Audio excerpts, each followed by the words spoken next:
Mixtapes and DVDs is my era. Facts. We did it better. Yep. Pelly leathers, Facts. ACG boots. We 80s babies and early 90s when it got grimy. I was out of this world, you could not find me unless you check the lobby. Hustling was my hobby. We was lobby boys before Jim Jones. You could catch me at Harlem eating Jimbos.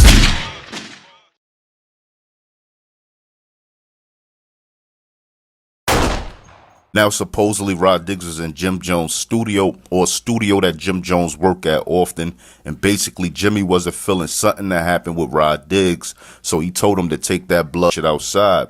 Now, Rod Diggs got mad, and before he left, he had break a glass door in the studio. Now, supposedly, later on that night, Jim Jones is at Sue's nightclub, and Rod Diggs will pop up.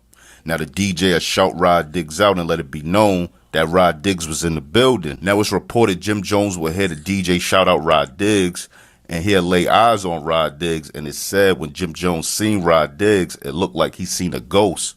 Now, Jim Jones will be able to leave Sue's and make it out safe, even though one of Rod Diggs' shooters supposedly was waiting for Rod Diggs to give him an eye signal to shoot Jimmy. So basically, Rod gave Capo a pass that night. But I ran across some classic footage from a Sub-Zero DVD with Rod Diggs, Uncle Murder, and Manhood, and Rod Diggs speaks on Jimmy and Bird Gang after their whole altercation. Shout out to Bird Gang, my nigga Punch Jim, what's poppin', homie? Capo, I still fuck with you already know. Shout out to Melly and everybody, I still fuck with my in Harlem, it's all good.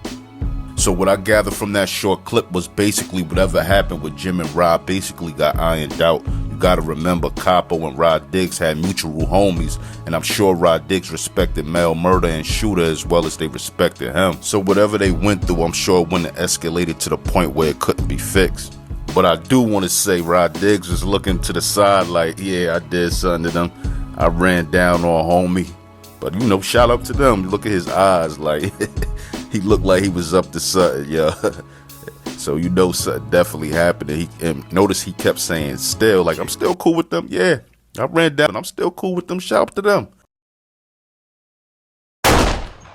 Now, Mr. No Fly Zone himself is no stranger to drama. He done had altercations with Styles P and the Locks. I went in the van.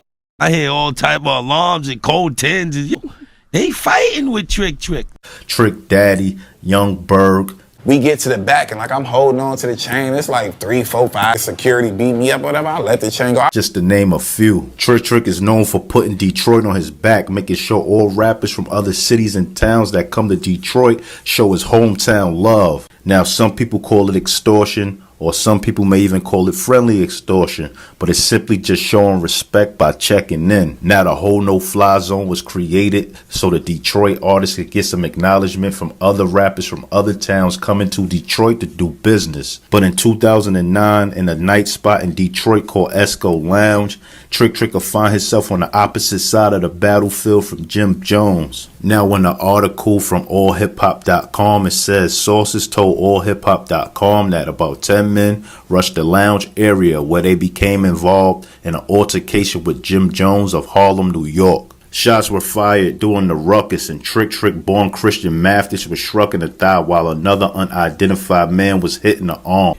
Detroit police said a well-known rapper and his friend was shot outside a Detroit nightclub early Monday morning. The two men were shot outside Esco Lounge on Michigan Avenue near Shelby Street around 1:15 a.m. Police identified one of the victims as Christian Mathis, who's better known as Trick, which is his stage name. The men got into a fight with rapper Jim Jones and shots were fired, police said. Local 4 confirmed Mathis was taken to the emergency room at Detroit Receiving Hospital. He is in serious condition. The other man's condition is unknown. Police are still looking for the gunman. The rapper went on a popular radio show Monday morning and told them he had not been shot. However, the Detroit police and hospital representatives has confirmed Mathis was shot. Mathis also told the radio station on Monday that he was home resting and chilling at the time of the shooting. He told the radio show he received a concerned phone call from his mother after she saw a report on television that he has been shot. He told Mojo in the morning, "I ain't left the house since Saturday." Now, that was the full article, and you know, basically this story gets straight to the point. Basically, Jim Jones is in the club in Detroit, and Trick is in that club with his people. He see Jim Jones, and he run down on Jim Jones. Now, as he run down on Jim Jones, he gets shot along with one of his homeboys. You get what I'm saying? Now, for some reason, he didn't want the word to go out that was him that was shot, but the police confirmed it was him that got shot. People on the scene confirmed it was him that got shot. We're in Detroit right now at 5:43 a.m. Things that we like to do. Today, I'm going to touch on a situation when Jim Jones is on the opposite side of the battlefield from Neyo. That's right, Neyo. Now, when original reports came out on this situation, it was said that Jim Jones and his entourage stomped out Neyo in the Louis Vuitton store, but Neyo says it never happened. Now, according to Neyo, he says he was in the Fifth Ave Louis Vuitton store with Jay-Z's friend Tata brother Vaughn, and Tata and Vaughn looks extremely alike. Now, I believe it's like 3 of them. Now, get in the comment section and correct me if I'm wrong. Now, Vaughn and Jim Jones had a long time beef, and this would be the first time Jim and Vaughn ran into each other. Now, supposedly, Neyo's in the Louis store with Vaughn, and Jim Jones comes in the store with a female and 2 of his guys. Now, when Jim Jones see Vaughn, he walks up to him, pull out his cell phone and begin to taunt him, calling him soft, trying to embarrass him, and says he's going to put the video on YouTube. Now, Vaughn gets sick of Jim Jones disrespecting him with his phone in his face, so he smacked Jimmy's phone out his hand.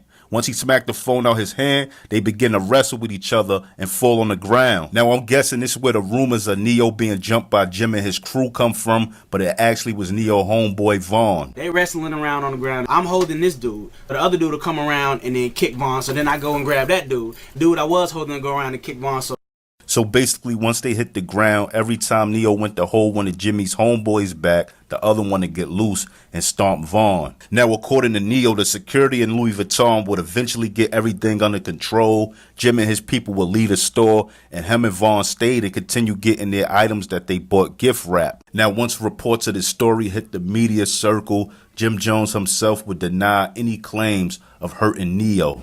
Like, shouts to Neyo. Nothing went on with Neyo. That'd be a little bit wrong for me to put hands on Neyo. Shouts to Neyo. Shouts to the Louis store also, man. Now, Jim would eventually be arrested for the situation and charged with assault, which he pled guilty to the following year. Now, Chinx is a rapper from Queens, New York, Far Rock to be exact. He was introduced to us in the mixtape and DVD era by Stack Bundles. Chinx was a member of the Rockaway Riot Squad along with Stack Bundles, Bino, and Core 2Gs. Chinx would appear on numerous DVDs and mixtapes with Stack Bundles, somewhat creating a big noise for himself in the streets. But before Chinx drugs buzz can really take off, he'll be locked up and spent nearly 5 years in jail. While being incarcerated, Chinx will lose his close friend and fellow RRS member Stack Bundles. Now, once Chinx drugs came home from prison, Max B will reach out to Chinx on the strength of Stack Bundles. Max B and Chinx will lock in a studio to make music together, where Chinx would start to form a relationship with French Montana, who was close to Max B at the time. Now, after Max B was sentenced to 75 years in prison, Chinx drugs and French Montana became closer, and Chinx will officially become a member of the Coke Boys and become one of the hottest new rappers in New York City, dropping records like Couples, Feelings, Dope House featuring Jadakiss, I'm a Coke Boy, and Bodies featuring Rowdy Rebel and Barbie Smurder. But sadly, with all the success that Chinx was getting in the music industry, he'll be shot and killed in his new Porsche May 17th, 2015. Now, before Chinx drugs would be murdered and taken out his glory, when he just came home from prison, he was in the studio with Jim Jones, and supposedly he approached Jim Jones and said some stuff that Jimmy ain't really feel, something to the sense of like, yo, what's up with my brother Stack Bundles? Jimmy took some offense to it. He didn't reply. He just got up and walked away. And that actually supposedly was the last time that Jimmy and Chinx ever spoken to each other. Now, there's always been rumors surrounding Stack Bundles' death. Some people point the finger at Jim Jones, saying he could have did more for him financially so he could be able to move out the hood. So I'm assuming that Chinx drugs is going off the whole logic that Jim Jones ain't do enough for Stack Bundles and he was stuck in the hood where he eventually was killed at. Now, Jim Jones said a few times he used to speak to Chinx drugs when he was in jail because he would call Stack Bundles and Stack Bundles would put him and Chinx on the phone with each other. So I'm guessing that Chinx drugs must have came home and heard the rumors, or somebody must be got in his ear and was telling him things. But according to Jim Jones, the next time he'll see Chinx drugs will be in the BET building in the elevator. Now, Chinx drugs was alone and Jim Jones said he had some demons with him. So things could have got real ugly for Chinx. Now, mind you, they was in the heat of the whole situation of Jim Jones beefing with French Montana, and you know, Chinx had some words for Jimmy in the studio. Now he down with French Montana. So it just kind of made things a little worse in this situation. I don't know if you ever told you that. I told you this. We was in the BET building on 54th Street. Oh, Chinx? Yeah. Nah, he don't tell me that. Y'all was in there, and they was trying to keep me from going to the floor. Boy, why he end up in the elevator with me and six of some demons, bro? He said Stack's name, bro. And when he said Stack's name, I couldn't even. Yeah. You dig? I knew how much Stack's really loved that. That was damn it. That was Stack's best friend, bro. Like, yeah. But yeah, things could have got ugly for Chinx Drugs in that elevator. He was outnumbered. And salute to Jim Jones for not taking advantage of the situation and keeping Stack bundles in mind. But in all honesty, Chinx Drugs ain't have nothing to do with French Montana and Jim Jones beef. You know, that was before he even came home. So it's more like a thing of guilty by association. You get what I'm saying? So if you was wondering why Jim Jones ain't really rock with Chinx Drugs when he was alive, that's the reason why. He had some words for him in the studio about Stack, and then he went and got down with one of his enemies. So it looked like he picked a side, basically. Because I used to say to myself, like, yo, why Jim Jones don't rock with Chinx and that Stack bundles, man? Then I thought about, like, yo, he down with French. He down with the Coke boys. That's probably the reason why. But now that Jim Jones squashed his beef with French Montana, it seems like he looking at things in a more positive light, and he not dwelling on their past beef because he also had this to say. you know what I want to say? Uh-huh. And I want to know if you feel this. Uh-huh. It's two people that's sitting up and watching down, smiling at us right now.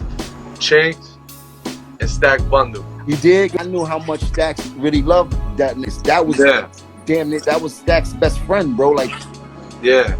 You know what I mean? That was definitely, that was like brothers. He had a tattoo all over him. Like, that was big. Hey, you know what we gotta do, Jim? We gotta do Chinx. We gotta do Chinx and Stack's Day. Chinx and Stack's Day, and we gotta make it big. We gotta get a lot of people involved.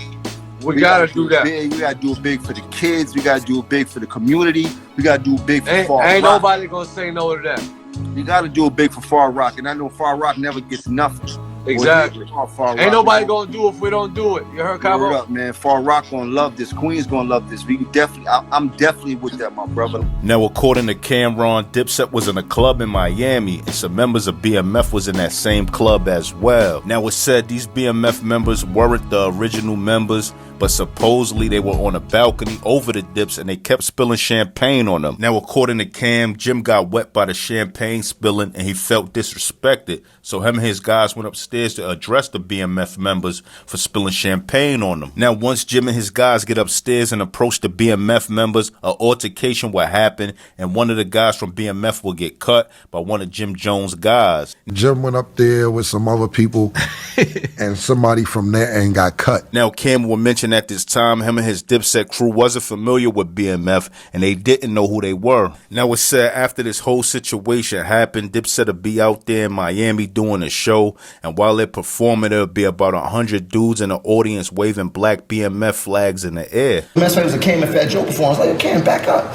They banging, they trying to grab my feet, I'm stamping on hands and all that shit. Now, according to Jim Jones, while he was performing, these BMF members was trying to pull him off the stage, so he kept stepping on their hands. Now, according to Joel Santana, he says that Fat Joe and Macho was in the building as well, and they felt that the situation was kind of weird. Now, Fat Joe would have informed Dipset that the dudes from BMF got them guns, and things got so crazy, Macho had to walk Dipset outside the club to make sure they were good. So now Dipset is in front of Palms Hotel in Miami deep, and they chilling, and according to Camron, he says about 40 dudes down with BMF runs up, but they run past him and Jewels and go after Jimmy, but Jim would get away. They ran towards Jim. I said, yo, just shoot if they come this way. Now, a few months ago passed, and Jim will have a show in Atlanta. Now, Cam and Jewels knows who BMF is, and they ain't think it was a smart idea for him to go do the show in Atlanta. Now, they basically knew that BMF had the A on lock, but Jim would still go anyway with a few of his guys to do this show. Now, while they're in this club in Atlanta, Meech is sent over security to tell Jim Jones that Big Meech wanted to speak to him. And when Big Meech got to speak to Capo, he tells Capo that he remind him of him when he was younger, and these two were able to squash their beef.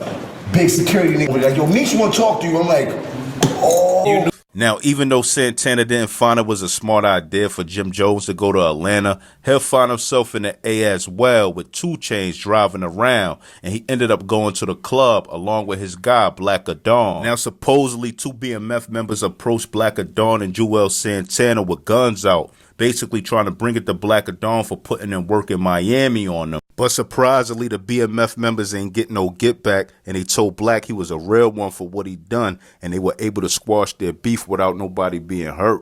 Now, according to Juelz, he said Daddy O was able to squash Dipset beef with BMF, and it never really was with the whole Dipset and BMF. It was mainly with L. Daniels from BMF and Jim Jones and his peoples. Now, to all my people in the street, this goes to show you no matter how deep you think your beef is, all you got to do is put your pride to the side and resolve things sometimes, and it work out for the best. Now, during the DVD era when 50 Cent and Camron was beefing, one of the members of Dipset 50 Cent managed to keep a good relationship with was Jim Jones. Now, around the time Camron and 50 Cent was beefing, it's been public information that Camron and Jim Jones wasn't seeing eye to eye at the time. You got members of Dipset to come to your show. How'd it go? I just took the shot, Murder, to see, because I wasn't sure he was going to go for it. I was like, we like Jimmy better than you anyway, Cam. We want you at the show, Jim. Now, even though Jim Jones is one of Camron's most loyalist day one homies that helped put the Diplomats on the map, Jim Jones says that he knew the beef with 50 Cent wasn't serious and it would never spill into the streets. Now, you might have seen 50 Cent's live performance in New York where he brought out Jim Jones and Juelz Santana. Or you might have seen Jim Jones along with 50 Cent on Rap City doing the whole 50 Cent and Camron beef. Now, even though 50 Cent and Jim Jones was getting along, it seems like over the years they grew a love-hate relationship. Now, 50 Cent and Jim Jones are taking to Instagram where the two would trade shots at one another. 50 Cent will fire shots at Jim Jones, posting a video with Jim Jones in Miami with the caption saying, "Damn, Jimmy, why you look so dirty? What the F is going on? You from Harlem. Get it together." Now, that wouldn't be 50 Cent's only time getting at Jim Jones on Instagram. 50 Cent posted a video of Jim Jones while he was lifting weights, and 50 Cent caption says, "You go, girl. Get it, sis. LOL, get the F out of here, Jimmy. You a punk. Get the strap." Now, Jim Jones will take the IG firing shots at 50 Cent as well, posting a picture of 50 Cent making fun of his outfit, saying, "They got my boy looking terrible. Here's what I propose. I would get you a new stylist." Now, Jim Jones will use that same picture of 50 Cent and put it side by side to a Bel Air rose bottle, saying that's what 50 Cent outfit looked like. Jimmy even went on IG and called 50 Cent out for the fade, saying, "Somebody tell 50 Cent we can shoot the fair one whenever he ready. We could do it on 42nd Street or on Southside." Now, even though Jim Jones and 50 Cent back and forth on Instagram was playful, it would be times where they post certain things that seemed like they were crossing the line. Now, a lot of things these two were saying about each other could have been taken as disrespect, but no one took offense to anything until 50 Cent mentioned Jim Jones being on a wiretap, saying he should super violate 6ix9ine in the whole Treyway federal case. Now, 50 Cent caption on Instagram about Jim Jones said, "Now, individual one, you're going to have to tell everybody how you was on tape in court on the phone coaching Mel, the super duper violate shorty, but the feds never picked you up because you doing your job, you confidential informant." Now, after 50 Cent made this post, it seems like all the fun and games between him and Jim Jones was off. It was no more joking, and things seemed to get a little bit serious. Now, Jim Jones will fire back at 50 Cent, posting a picture of Mel Murder with the caption saying, "Melly said he doing super fine. You have to watch out for these so-called real ones that's rooting for the rats to come home and want to see the real dudes in jail. Any ninja that tries to tarnish another man's name for personal gain has to be a hoe. Why else would he have my so far down his throat?" Pause. Now, after Jim Jones posted that caption under that picture, you know that was kind of the end of the whole back and forth friendly little feud between Jim Jones and 50 Cent. How did you and him get into an altercation? Like, how did y'all two start beefing? Well, it wasn't really a beef because it was like really one side, you know. Right. I was the aggressor. So it wasn't really no beef. It was just remember me when I went to Miami to meet you when we were shooting that movie, The Percentage?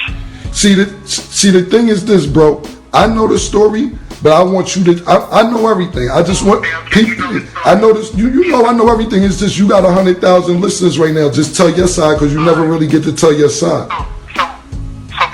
I went to Miami to meet you to shoot the movie Percentage, and while we down there, they did Miami filming Love and Hip Hop, and while they filming Love and Hip Hop, Chrissy and Andy got into it, and when they got into it, Chrissy called Jim, and Andy not knowing, Jim let Chrissy with a whole bunch of girls and niggas to jump her, and you know, so they was all in front of me, Freaky Zeke, Andy, Jim Murray was all in the club, and I'm getting a phone call like, yo, tell Andy don't go back to the hotel. They all in front of her hotel looking to jump her. So I go over there by myself. Matter of fact, me and Freaky Zeke go over there, you know, and I'm like, nah, you know, ain't nobody gonna fight. If you wanna fight me, fight back in New York, you know, on your front lawn or whatever. But I was trying to diffuse the situation to make sure it was. Hello? Yeah, we hear you. Oh, I thought they hung up on me. So I was trying to diffuse the situation. So long story short, nothing happened, which was cool. He came back to New York. He said he wanted to squash it and make sure that nothing came out of Miami. And then when he came over there to my projects, which the stupid nigga didn't even know that was my projects, he just thought let's call it from a federal prison. Hold on, man, DC. Hold on. Let me just catch everybody up to speed. So basically, Jim and Man DC had words exchanged in Miami over Chrissy and Andy, and basically they was gonna squash it in New York. So Jim goes to Man DC's projects to go meet him. That's where Man DC's at in this story right now. Right. So when I got over there, he was talking calm at first, and then he just started getting loud. And then when he got loud, it was it. It was over. Next you know, he was crying and crawling underneath the car and begging to please leave him alone. And then he called Miss Info and told her it was a boxed out robbery. And I was like, robbery? Nobody takes nothing from him. He just ran and jumped on the back of a motorcycle and left his car there, and his pants was falling. He was falling and tripping, and you know, I didn't know he could run that fast. Yo, okay. So basically, he came to your projects. Y'all supposed to squash the beef. The beef ended up not getting squashed. Yeah, he got loud. Like he took his coat off and he was talking loud, and he took his coat off, and I think as soon as he took his coat off, that was a mistake he made. I think. I mean, you know what? I mean, like he waited 6 years to tell you. That's like 6 years ago. Right. Like I constantly never talked about it because that wasn't something I want to promote. Like I don't get no points out of doing nothing to Jim. He's a civilian. He's not a street guy. Like I don't get no points for that. Like people saying, well, what did I expect? He's a college kid that needs to rap. Like they want him. Right. I don't understand. It's confusing.